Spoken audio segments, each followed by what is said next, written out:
So I have got this question. If B is the magnetic field and this is mu naught, okay? Permeability of free space. The dimension of B by mu naught. So we know that B is equal to mu naught Ni.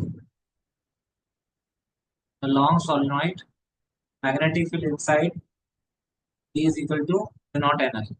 So B by mu naught B Ni.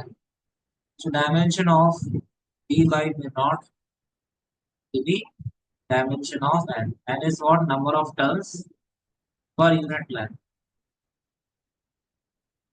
So number of turns is a constant quantity. Constant has no dimension. Dimension of N, dimension of I, divided by dimension of L. So it is M0, L0, T0, I will be ampere, and length will be L minus. So it comes out to be how much? A L minus 1. Option B. I hope this doubt is clear. Thank you so much.